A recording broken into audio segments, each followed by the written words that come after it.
Asi 2 kilometry jihozápadně od okraje Bruntálu se nachází jedna z nejmladších vyhaslých sopek u nás.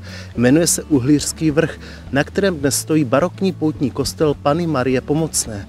A právě pozůstatky po sopečné činnosti budou hlavním tématem našeho výletu.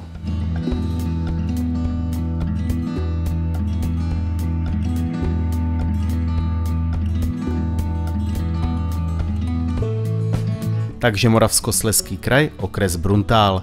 Od hlavní silnice se vydáme přes Uhlířský vrch, poté budeme pokračovat dále po zelené turistické trase, kterou v obci Moravskoslezský Kočov vyměníme za žlutou turistickou trasu, která nás dovede do Meziny, kde se napojíme na část naučné stezky po vulkanitech, která nás zavede k přírodní památce Lávový proud u Meziny a potom na Venušinu sopku. Výlet si pochopitelně můžete rozdělit. Budeme se pohybovat kolem západní části vodní nádrže Slezská Harta, která byla vybudována v letech 1987 až 1997. Od města ke kostelu byla v době dostavby kostela vybudována toto 4řadová alej, která je dlouhá zhruba 1 kilometr. Lipovou alej dal v letech 1766 až 1770 vysázet svobodný pan komtur von Riedheim. Roku 1973 byly stromy aleje prohlášeny za památné a o 20 let později se celý areál včetně Lipové aleje stal kulturní památkou. V roce 2008 se ucházela o titul Strom roku. Ve 12. ročníku ankety Alej roku se stala Alej roku 2022. Podél horní části aleje bylo v roce 1916 vstyčeno 14 stojanů s obrazy křížové cesty, které namaloval malíř Franz Templer podle předloh Gebharda Vogla z Mnichova. Po druhé světové válce byla torza jednotlivých zastavení odstraněna. K obnově křížové cesty došlo až v roce 2001 a zasloužil se o ní bruntálský umělecký řezbář František Nedomlel, který během 4 let zhotovil dřevěné plastiky pro 15 zastavení z různých druhů dřevin vyskytujících se v Nízkém Jeseníku.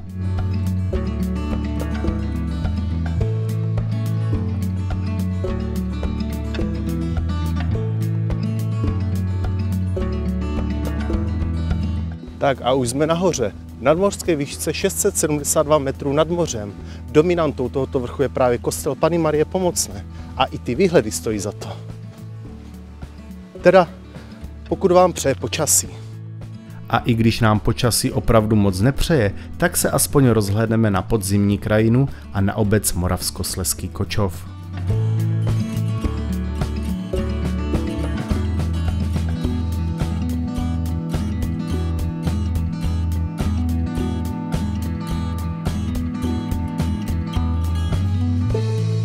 Původně zde stála kaple, ke které se váže legenda spojená vpádem švédských vojsk za 30leté války. Tehdejší místodržitel severomoravských panství řádu německých rytířů August Oswald z Lichtensteina bránil proti Švédům hrad Sovinec a slíbil, že v případě úspěchu nechá na Uhlířském vrchu postavit kapli. I když Švédové hrad Sovinec v roce 1642 dobyli, plukovník Lichtenstein svůj slib splnil a v letech 1653 až 1655 byla na Uhlířském vrchu postavena dřevěná kaple.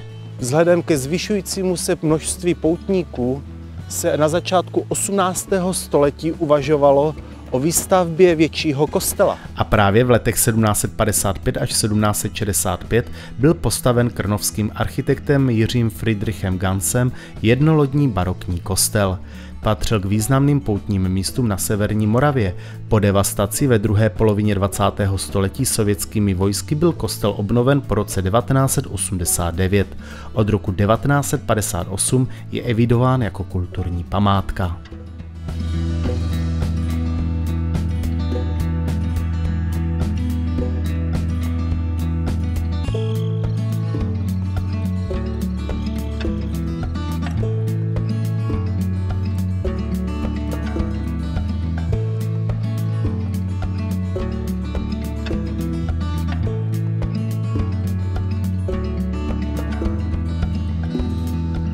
Na jižní straně Uhlířského vrchu se nachází bývalý Čedičový lom, který dokládá pozůstatky sopečné činnosti, která tu probíhala někdy ve starších čtvrtohorách.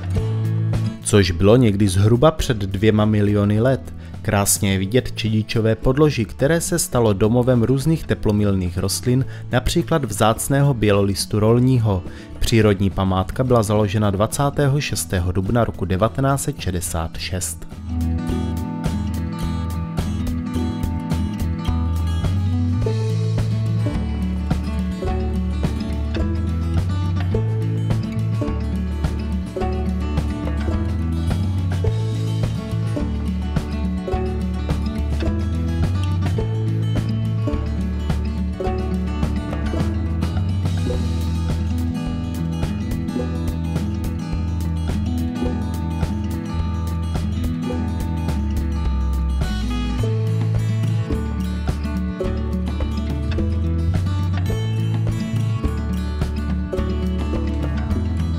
My jsme došli do obce Mezina, kde nás čekají 2 zastavení.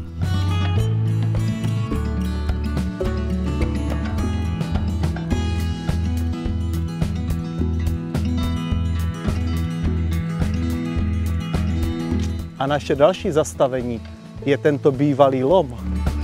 V bývalém lomu chrání přírodní památka těžbou odkrytý lávový proud Venušiny sopky, na kterém lze dobře pozorovat vyvinutou sloupcovitou a kulovitou odlučnost čediče s příměsí olivínu. V bezprostředním okolí geologické lokality žije ještěrka obecná. Podrost tvoří hvozdík kropenatý, jetel ladní, klučinka barvířská a černyš rolní.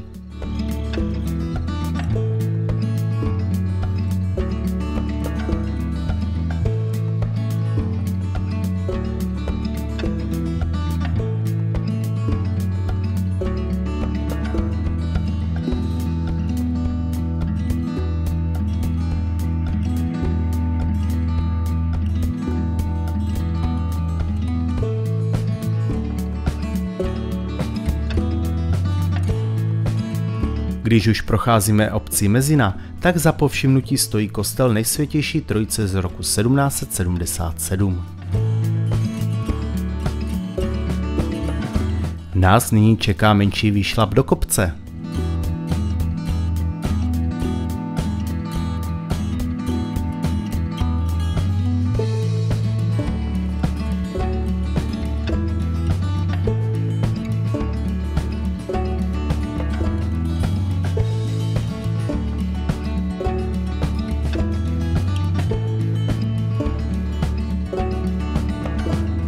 A naše poslední zastavení je Venušina sopka.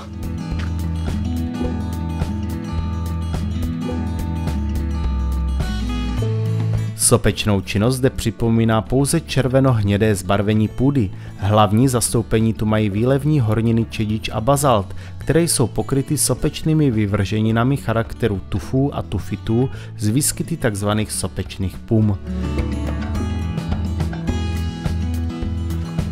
A součástí Venušiny sopky je tato lávová jeskyně.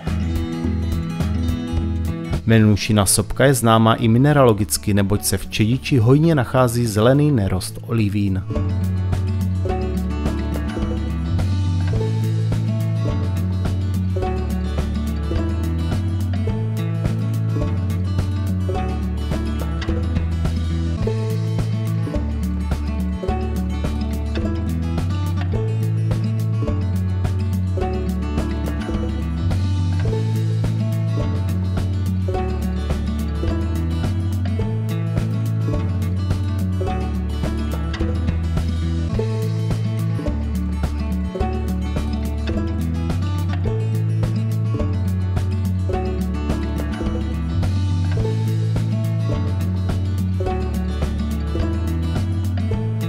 Kolem vodní nádrže Slezské Harty je spoustu dalších památek po sopečné činnosti v této lokalitě.